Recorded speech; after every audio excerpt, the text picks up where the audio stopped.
রাজধানীতে রুমমেট হত্যা, লাশ টুকরো টুকরো করে ফেলা, সাভারে মিলল কোমরের নিচের অংশ। রাজধানীতে রুমমেটকে হত্যার পর মরদেহ টুকরো টুকরো করে বিভিন্ন স্থানে ফেলে দেওয়ার চাঞ্চল্যকর ঘটনায় নতুন মোড় নিয়েছে তদন্ত।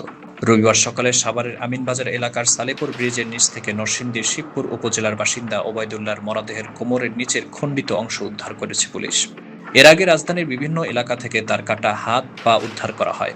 ঘটনার কয়েক ঘন্টার মধ্যেই সন্দেহভাজন হিসেবে শাহিন আলম নামের এক যুবককে গ্রেপ্তার করেছে আইনশৃঙ্খলা বাহিনী। মতিঝিল জোনের সহকারী কমিশনার হুসাইন মোহাম্মদ ফারাবী জানান, শনিবার দুপুরে সিসিটিভি ফুটেজ বিশ্লেষণ করে শাহিনকে শনাক্ত করা হয় এবং তাকে আটক করা হয়। শাহিন মতিঝিলের হিরাজিল হোটেলের কর্মচারী। তিনি ও নিহত ওবায়দুল্লাহ একই ফ্ল্যাটে রুমমেট হিসেবে বসবাস করতেন। পরে মতিঝিল বিভাগের উপকমিশনার মোহাম্মদ হারুনুর রশিদ জানান, লাশের বাকি অংশ উদ্ধারে পুলিশ অভিযান অব্যাহত রেখেছে।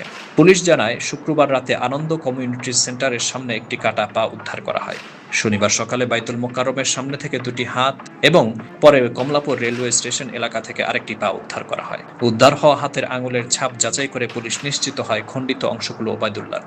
তিনি নরসিংদীর শিবপুর উপজেলার বাসিন্দা এবং একটি হোমিওপ্যাথিক প্রতিষ্ঠানের বিক্রয় প্রতিনিধি হিসেবে কর্মরত ছিলেন।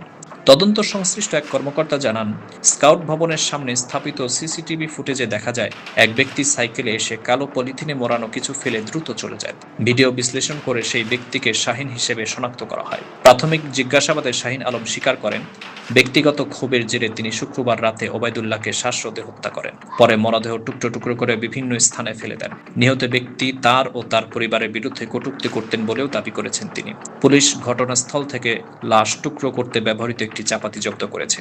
এই ঘটনায় মামলা প্রক্রিয়াধীন রয়েছে এবং তদন্ত অব্যাহত আছে বলে জানিয়েছেন সংশ্লিষ্ট কর্তৃপক্ষ। শাকিল মৃধা, সকল বাংলা নিউজ।